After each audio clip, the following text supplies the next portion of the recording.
नमस्ते दोस्तों, आप सभी का स्वागत है हमारे इस चैनल में जिसका नाम है एजुकेशनल यूनिवर्स बाय सीके। तो हम आज की क्लास में जो महत्वपूर्ण बिंदु हैं उनके बारे में चर्चा करने वाले हैं। वे कौन से हैं, चलिए आइए देखते हैं। हम अभी पिछली क्लासेज में विकारी शब्द जो होते हैं उनके बारे में पढ़ रहे थे। तो विकारी शब्दों में संज्ञा और सर्वनाम, इनसे संबंधित जितने भी महत्वपूर्ण प्रश्न बनते हैं हमने पिछली क्लासेज में पढ़ा, ठीक है। अब जो है हम संज्ञा का रूप किस वजह से बदलता है, तो प्रश्न जब आता है तो इसका आंसर यह है कि संज्ञा का रूप बदलता है लिंग, वचन और कारक के कारण, ठीक है। तो इसके लिए हम क्या करेंगे कि संज्ञा और सर्वनाम के तुरंत बाद हम लिंग, वचन और कारक से संबंधित जितने भी महत्वपूर्ण नियम हैं, अपवाद हैं, उन सबको सुलझाते हुए हम आगे बढ़ेंगे। सबसे पहले प्रश्न लेते हैं कि लिंग किसे कहते हैं। शब्द का वह रूप जिससे वह शब्द स्त्री जाति का है या पुरुष जाति का है इसका बोध हो तो उसे लिंग कहते हैं। लिंग जो है वह दो प्रकार का होता है, पुल्लिंग और स्त्रीलिंग। तो पुल्लिंग जो शब्द होते हैं उनकी पहचान हम कैसे करें, इससे संबंधित जो है 8 प्रकार के नियम हैं। और स्त्रीलिंग शब्दों की पहचान जो है हम सरलता से कैसे करें, इससे संबंधित 6 प्रकार के जो है नियम हैं। इन दोनों नियमों के बारे में और इसके अलावा जो है बहुत सारे प्रत्यय हैं जिनको जोड़ करके हम पुल्लिंग शब्द से स्त्रीलिंग शब्द बनाते हैं। इसके अलावा जितने भी सदा पुल्लिंग शब्द होते हैं और सदा स्त्रीलिंग शब्द यानी नित्य स्त्रीलिंग कहिए या नित्य जो है पुल्लिंग कहिए, ये कुछ शब्द ऐसे होते हैं जो हमेशा पुल्लिंग ही रहेंगे या स्त्रीलिंग ही रहेंगे। सदा पुल्लिंग शब्द जो हैं वे जो हैं 14 प्रकार के हैं और सदा स्त्रीलिंग जो शब्द हैं वे 10 प्रकार के हैं। वे कौन कौन से हैं, इन सब के बारे में जितनी भी जानकारी आप सबको जो है लिंग से संबंधित कोई भी प्रश्न छूटने वाला नहीं है। इस वीडियो में हमने प्लेलिस्ट में इस लिंग से संबंधित एक महत्वपूर्ण वीडियो बनाया हुआ है, आप उसको जाकर के जरूर देखिए। हमने उसका A to Z जितने भी क्वेश्चंस हैं सभी क्वेश्चंस को हमने उसमें जो है कवर किया हुआ है, ठीक है। तो अब बात करते हैं कि जब हम जान लेंगे सबसे पहले कि लिंग किसे कहते हैं, लिंग कितने प्रकार के होते हैं, सदा स्त्रीलिंग या सदा पुल्लिंग जो शब्द होते हैं वे कौन कौन से हैं, उनको समझ लेंगे तो इस तरह से हम अलर्ट रहेंगे कि जब भी प्रश्न पूछे जाएंगे अगर एग्जाम में तो हम उसका आंसर तुरंत दे पाएंगे। इसके बाद जो है पुल्लिंग से स्त्रीलिंग बनाने का नियम जो है ये भी उसमें दिया गया है। फिर उसके बाद प्रत्यय, कौन कौन से प्रत्यय हैं जिनको जोड़ करके पुल्लिंग से स्त्रीलिंग शब्द बना जाता है आसानी से, तो इसके बारे में भी उसमें दिया गया है, हम इसको भी जान लेंगे। खास तौर से देखा गया है कि कुछ शब्द ऐसे होते हैं जो हमेशा पुल्लिंग होते हैं और कुछ शब्द होते हैं जो हमेशा स्त्रीलिंग होते हैं। जैसे हम बोलते समय देखते हैं कि दीमक इस चीज को चाट दिया, लेकिन जबकि दीमक जो है वह हमेशा स्त्रीलिंग जो शब्द आता है उनमें ये शामिल है, ठीक है। तो इस तरह से हमको जानना ये बहुत जरूरी होगा कि कौन कौन से हैं इनके बारे में, और इनको पहचानने का भी तरीका आपको मालूम होना चाहिए। इसलिए आप यह वीडियो देखें ध्यान से, एक एक क्वेश्चन का आंसर आप सबको मिल जाएगा, ठीक है। पहला प्रश्न लेते हैं, मच्छर शब्द का स्त्रीलिंग रूप क्या होगा। यह जो है सदा पुल्लिंग शब्द है, ठीक है। अब हमको स्त्रीलिंग बनाना है तो हम क्या करेंगे, तो इसका सरल उपाय है कि जितने भी सदा पुल्लिंग जो शब्द हैं उनको अगर स्त्रीलिंग बनाना है तो उसमें हम मादा शब्द जोड़ करके आंसर दे देंगे, यानी इसका आंसर होगा मादा मच्छर, मच्छरी नहीं, ठीक है। अगला प्रश्न है, भाषाओं के नाम होते हैं प्रायः पुल्लिंग होते हैं या प्रायः स्त्रीलिंग होते हैं। तो हम जब पुल्लिंग और स्त्रीलिंग की पहचान कर रहे होते हैं, जब आप वीडियो में देखोगे तो आपको जो है इन नियमों का पता चलेगा कि जो है ये प्रायः पुल्लिंग होते हैं या प्रायः स्त्रीलिंग होते हैं। तो आप बताएं, भाषाओं के नाम जो होते हैं वे प्रायः स्त्रीलिंग होते हैं। इनको हम पहचानते कैसे हैं, बोलते हैं जब बोलते समय हमें सर्वनाम हो या क्रिया हो तो इन सब से हम पहचान पाते हैं। जैसे आप कहते हैं कि हमारी भाषा, हमारा भाषा नहीं हमारी भाषा, तो इस तरह से हमको पता चल जाता है कि यह क्या है, प्रायः स्त्रीलिंग, ठीक है। अब इसके बाद बात करते हैं कि हम लिंग बदलना चाहते हैं अगर, तो पुल्लिंग जो शब्द कुछ दिए गए हैं उनको स्त्रीलिंग बनाना है, हम कैसे बनाएंगे, प्रत्यय के योग से। तो हम क्या करेंगे कि सबसे पहले जो है कुछ शब्द लेंगे जिनमें जो है कुछ प्रत्यय जोड़े गए हैं, वे कौन कौन से हैं आइए देखते हैं। श्रीमान, श्रीमान में अगर हम मान का मति कर देते हैं या वान का वति कर देते हैं तो ये भी एक नियम है, ठीक है, इस बात को आप ध्यान रखें। श्रीमान का जो है श्रीमती हो जाएगा और धनवान का धनवती होगा, इस तरह से। अगला लेते हैं क्षत्रिय। तो इसमें जो है आनी प्रत्यय जोड़ करके हम इसका स्त्रीलिंग रूप बना लेते हैं, यानी क्षत्रिय का होगा छत्राणी। अगला लेते हैं यदि आ गया नर, यह अगर शब्द आ गया तो आप क्या करोगे, तो यदि नर शब्द आता है तो उसका आप क्या करोगे, स्त्रीलिंग रूप बनाओगे मादा, ठीक है। अगला जो है गायक, तो गायक जो है यह किस प्रत्यय के बाद ये बनेगा, इका प्रत्यय। जब गायक में इका प्रत्यय हम जोड़ देंगे तब क्या होगा, गायिका शब्द बनेगा। अगला महत्वपूर्ण टॉपिक है वचन। हम बात करते हैं कि वचन से संबंधित कौन कौन से प्रश्न बनते हैं।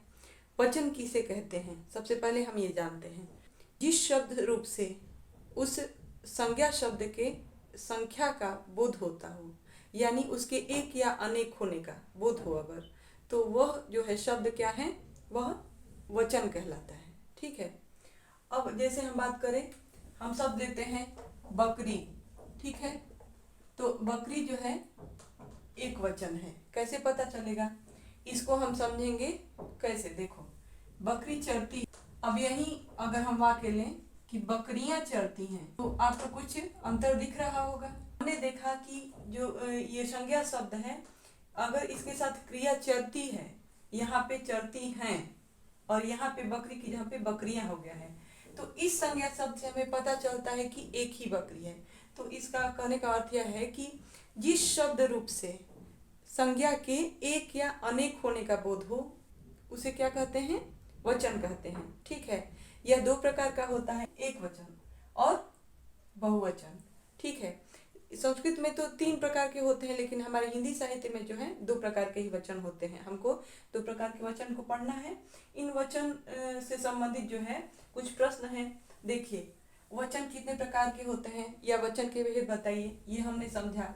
अब वचन की पहचान हम कैसे करें, अब वाक्य लिया था बकरी चरती है, ठीक है, तो ये जो है ये संज्ञा शब्द है, ठीक है। ये जो है जब इसका हमने बहुवचन बनाया तो यहाँ कर दिया, ठीक है। मैं खाता हूँ, यह जो है यह सर्वनाम है, ठीक है, तो यह सर्वनाम शब्द है, इसके साथ जो है एक वचन खाता हूँ अगर लगा है, यह क्रिया है, तो इससे हमें पता चलता है कि यह क्या है, यह इस सर्वनाम से हमें ये हेल्प हो गई कि हमें पता चल गया कि ये शब्द क्या है, ये एक वचन में है। जबकि हम खाते हैं, तो हमने देखा कि यह जो सर्वनाम शब्द है, यह क्रिया जो है, इसकी वजह से हमने समझ लिया कि यह क्या है, यह है बहुवचन का शब्द, ठीक है।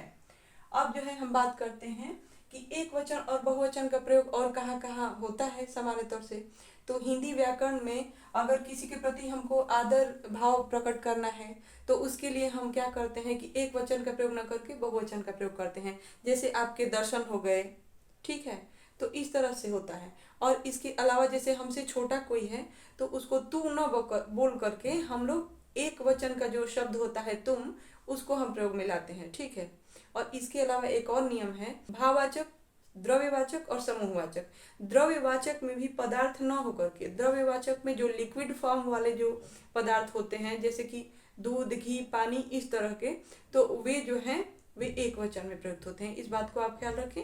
और भाववाचक जो शब्द, जो संज्ञा शब्द हैं, जैसे कि हमने लिया खुशी या जीत, या कोई भी भाववाचक कोई भी शब्द अगर उठा करके ले लीजिए, तो वो क्या एक वचन में प्रयोग होगा। संबंध बताने वाले कुछ संज्ञा शब्द होते हैं, बदलता नहीं है उनका रूप प्रयोग करते समय वाक्य में।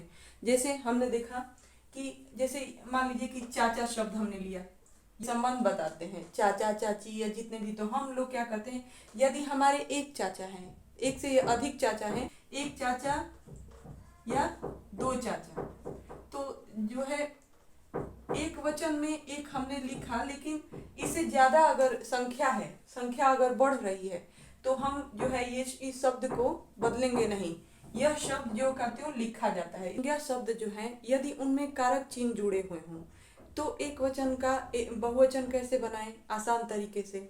तो हम आपको बताएं कि एक वचन जो है अगर शब्द आता है और उसके साथ कारक चिन्ह जुड़ा हो, अब कारक चिन्हों की बात करें तो कारक चिन्ह जो है 8 प्रकार के होते हैं।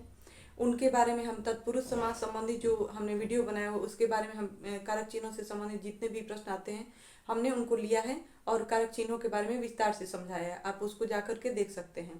सामान्य तौर से कारक चिन्ह जो 8 प्रकार के होते हैं, उनमें जो है संबोधन भी आता है। हम सबसे पहले स्टार्ट करते हैं अ से अंत होने वाला जो है संज्ञा शब्द, उसके साथ यदि कोई कारक चिन्ह रहता है तो क्या होता है, एक वचन का बहुवचन हम कैसे बना देंगे। जैसे हमने लिया पेड़, तो इसमें लास्ट में अ है, ठीक है, और अगर उसके पेड़ से, तो इससे जो आपने देखा यह क्या है, यह अपादान कारक का विभक्ति चिन्ह है। तो हम क्या करेंगे, एक वचन जब शब्द है तो उसको बहुवचन बनाएंगे कैसे, पेड़ का पेड़ों लिखेंगे, यानी उसमें ओ जोड़ देंगे। जो है आ से अंत होने वाला संज्ञा शब्द लेते हैं, जैसे बेटा या लड़का, तो ये मूल शब्द हैं। और ये जो शब्द हैं अगर ये वाक्य में प्रयोग होते हैं, तो जैसे हम वाक्य लेते हैं, हमारे बेटे ने बहुत मेहनत की, लड़के ने खूब पढ़ाई की, तो इस जो वाक्य से पता चलता है कि किसी एक लड़के के लिए कहा जा रहा है, यानी यह एक वचन शब्द हो गया। और सामान्य तौर से देखा जाए तो लड़के ने, तो लड़के जो शब्द है वो सामान्य तौर से जो है बहुवचन शब्द में प्रयोग होता है, लेकिन यहाँ पर जो है हम जब इसके लिए आदर या प्रेम के कारण हम बहुवचन का प्रयोग कर रहे हैं वाक्य में, तो यह गलत नहीं है, ठीक है। लेकिन हम जब देखते हैं कि उसके साथ विभक्ति चिन्ह भी है, यानी ने है, तो हम क्या करेंगे, उसका बहुवचन कैसे बनाएंगे। बेटा का जो बेटे ने हमने किया वाक्य में, और लड़का का लड़के ने किया, तो ये सब जो है एक लड़की और एक बेटे के लिए प्रयोग हुआ। हम बहुवचन में इसका बनाते हैं तो बेटे के जगह पे क्या लिखेंगे, बेटों ने, ठीक है, बेटों ने। अब उसके बाद लड़के का क्या कर देंगे, लड़कों ने। इसका अर्थ यह हुआ कि हमने इसमें ओ प्रयोग किया, ठीक है। अब आगे बात करते हैं कि छोटी ई और बड़ी ई से अंत होने वाले संज्ञा शब्द जो होते हैं, उनमें यदि कारक चिन्ह साथ में दिख जाए तो हम कैसे एक वचन का बहुवचन बनाएंगे। देखो, इसको ध्यान देने लायक बात यह है इसमें कि छोटी ई और बड़ी ई, तो छोटी ई से अगर अंत होने वाला जो शब्द है, जैसे एक कवि लिखा हमने ये शब्द, तो कवि की रचनाएं बहुत प्रसिद्ध हुई, यह वाक्य होगा। तो इस वाक्य में कवि जो शब्द है उसके साथ की लग रहा है, यानी यह संबंधवाचक है ना, यह संबंध दिखाता है कवि से। तो हम क्या करेंगे कि इसका बहुवचन शब्द बनाते हैं तो कवि के साथ क्या कर देंगे, ओन लिखेंगे, लेकिन उसमें य जोड़ करके, कवियों की रचनाएं बहुत प्रसिद्ध हुई, ठीक है। अब जो है घड़ी अगर हम शब्द लेते हैं, यह है बड़ी ई का अंत होने वाला शब्द, बड़ी ई से अंत होता है घड़ी, तो ठीक है। घड़ी में हमने देखा कि ये भी अधिकरण कारक का जो है चिन्ह दिख गया। तो हम क्या करेंगे कि अगर संज्ञा शब्द बड़ी ई या छोटी ई दोनों से अगर अंत होने वाला है तो हम क्या लिखेंगे, घड़ियों। तो इसका अर्थ यह है कि हमने ओ तो लिखा, लेकिन उससे पहले य जोड़ करके, ओके।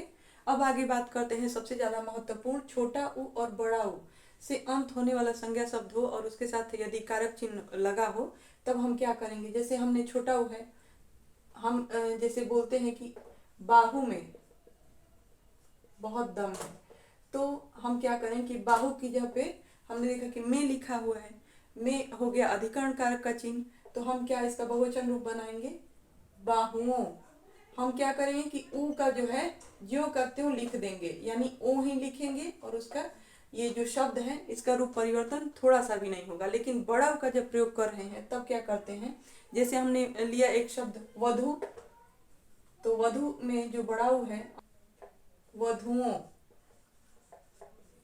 हम लिख रहे हैं, तो आप इसको ध्यान दें कि इसमें ओ के स्थान पे तो ज्यों का त्यों लिखा हुआ है, जबकि आपने देखा कि जब हम एक वचन से बहुवचन बना रहे हैं तो जो ये बड़ा ऊ होता है एक वचन में, हम उसका क्या करते हैं, थोड़ा सा रूप परिवर्तन करके उसको छोटा ऊ कर देते हैं। कुछ शब्द ऐसे होते हैं जो हमेशा एक वचन में लिखे जाते हैं, जैसे कि हमने देखा कि सदा स्त्रीलिंग या नित्य स्त्रीलिंग शब्द या नित्य पुल्लिंग शब्द थे, उसी तरह से इसमें भी होता है। आप ध्यान से देखेंगे तो सदा एक वचन जो शब्द होते हैं उनमें प्रायः जो होते हैं समूहवाचक शब्द, जैसे जनता, भीड़, दल, ये सब जो हैं आते हैं, ठीक है, यह एक वचन में आते हैं।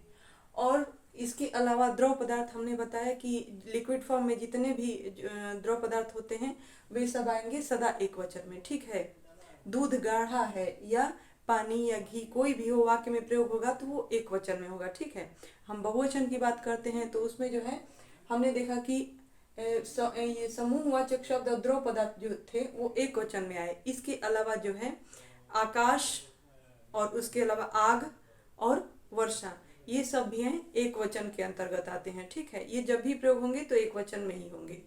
और इसके अलावा जो है सदा बहुवचन शब्द कौन कौन से हैं, जैसे देखिए प्राण, उनके प्राण पखेरु उड़ गए, या आपके दर्शन हो गए, या हमारे आंसू गिर रहे हैं, या हमारे बाल झड़ रहे हैं, तो हम वाक्य में जब प्रयोग करते हैं तो क्रिया से ही और सर्वनाम से, संज्ञा सर्वनाम क्रिया, ये तीनों से हम इसको पकड़ पाते हैं। कल वाली क्लास में एक महत्वपूर्ण टॉपिक के साथ आने वाले हैं, पूरी तैयारी के साथ। आप भी जुड़िए, ठीक है? कल मिलते हैं। धन्यवाद।